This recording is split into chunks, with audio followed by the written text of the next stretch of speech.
خبر شامل کرتے ہیں ہمارے ملیر کے general reporter doctor Ali Asghar سے۔ پاکستان ہمیشہ زندہ باد کے پلیٹ فارم پر نوجوان قیادت کے طور پر اسد جمیل نے اپنی سیاسی اور تنظیمی سرگرمیوں کے ذریعے ہزاروں نوجوانوں کو پلیٹ فارم پر متحرک اور منظم کیا۔ اجلاس میں صادق شیخ، سید مشرف، نعیم خان، سلطان قریشی، نعمان علی شیخ، شاہد یوسف زئی، اسد جمیل کا کہنا ہے کہ ملک کا مستقبل نوجوان نسل سے وابستہ ہے اور یہی نوجوان آگے چل کر پورے پاکستان کی قیادت کریں گے۔ یہ اظہار انہوں نے آج منعقدہ ایک کارنر میٹنگ سے خطاب میں کیا۔ انہوں نے کہا کہ پاکستان ہمیشہ زندہ باد کا پلیٹ فارم نوجوانوں کو قومی سوچ، اتحاد اور مثبت کردار کے لیے منظم کرنے کے لیے کوشاں ہیں۔ نوجوان اگر متحد ہو کر ملک کی ترقی، استحکام اور خوشحالی کے لیے کردار ادا کریں تو پاکستان کو مضبوط اور ترقی یافتہ ملک بنانے کا خواب حقیقت میں تبدیل کیا جا سکتا ہے۔ آئیے اسد جمیل سے سنتے ہیں تو وہ کیا کہتے ہیں۔ اس موقع پر شرکاء نے اسد جمیل کی نوجوانوں کو منظم کرنے کی کاوشوں کو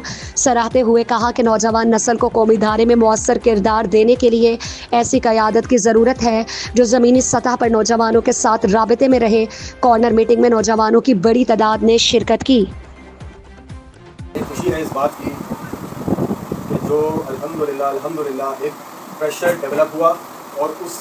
پریشر نے ایسا کام کیا کہ جیسے ایک میں کہتا ہوں کہ ایک پریشر کوکر ہوتا ہے، اس میں جب تک چیزیں پک رہی ہیں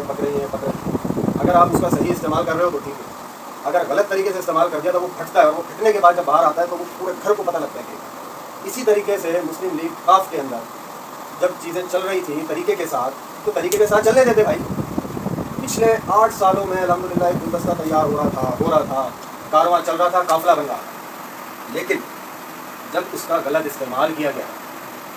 نئے لوگوں کو، ایسے لوگوں کو لا کے ڈالا گیا جو بھٹیرا سسٹم چلا، تو بھائی میں یہ کہنا چاہتا ہوں کہ ہم پڑھے لکھے لوگ ہیں، ہم جاہل نہیں ہیں، ہم اس نظام کو ایکسیپٹ بھی نہیں کرتے۔ ہم صرف اس نظام کو ایکسیپٹ کرتے ہیں جو ایجوکیشن پہ کام کرتا ہے، ٹھیک ہے ساتھی پہ، ٹھیک ہے، اور جو لوگوں کے لیے کام کرتا ہے۔ آپ لوگوں کو لے کر آ رہے ہو، لوگوں کو بٹھاتے ہو اور کہتے ہو کہ جو ہم بولیں گے بس یہی چلے گا، تو بھائی پھر وہ پریشر کوکر پھٹا، اور جب وہ پریشر کوکر پھٹا تو یہاں سے لے کے اسلام آباد تک پتہ لگا کہ کہیں پہ کوئی پریشر کوکر پھٹا ہے۔ کیوں پھٹا؟ کیونکہ نظام صحیح چل رہا ہے۔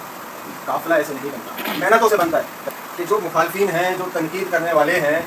ان کا یہی کام ہے کہ وہ یہی کریں گے، لیکن ہمارا اور آپ کا دوسرا کام، وہ ہمارا اور آپ کا دوسرا کام ہے کہ جو ہم کرتے آئے اور 5 جولائی والے دن ہم پہنچے۔ اس 5 جولائی سے پہلے اگر میں 4 جولائی کی رات دیکھوں تو اس وقت تک تنقیدیں آ رہی تھیں، ایسے ہی ہے۔ پھر 4 جولائی کو ہم سب وہاں گراؤنڈ میں پہنچے تو میں نے اللہ کے حکم سے اللہ توکل ہو کر کہا کہ یہ گراؤنڈ آج دیکھ لو اور کل بھی یہ گراؤنڈ دیکھ لینا، یہاں پاؤں رکھنے کی جگہ نہیں، سب کی محنت تھی، جتنے یہاں پہ لیڈر ماشاء اللہ بیٹھے قائدین، سب کی محنت تھی۔ آپ لوگ تنقیدیں کرتے رہے، آپ لوگ، ہمیں کوئی فرق نہیں پڑتا، ہمیں برابر فرق نہیں پڑتا، کیونکہ یہ قافلہ چل پڑا ہے۔ اب میں نے پوری کوشش کر لی تھی، آپ نہیں توڑ سکے تھے، اب میں اعلان کرتا ہوں کہ انشاءاللہ تعالیٰ جس دن بھی چودھری صالح حسین صاحب یا چودھری شجاعت حسین صاحب اور جمیل حفیظ خان صاحب اگر حکم دے دیں گے کہ سجاؤ پنڈال اور بھرو پنڈال کو، تو انشاءاللہ خدا کی قسم کھا کے وہ پنڈال بھرے گا۔